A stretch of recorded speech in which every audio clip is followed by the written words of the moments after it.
Okay, yung Regina Coeli pala, yung Marian title o yung title ng ating Blessed Virgin Mary as Queen of Heaven.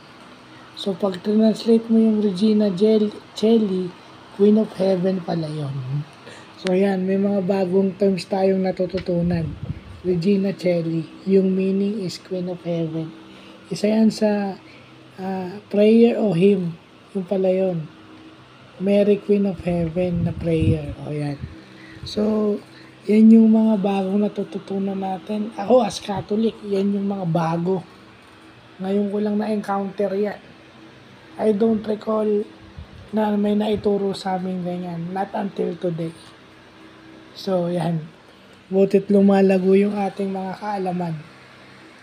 Yung ating wisdom lumalawak. Ano nga? No? Kasi minsan kaya tayo lumilipoy na nga. As Catholics, we should know anything Catholic. It's our obligation. So, yun lang po.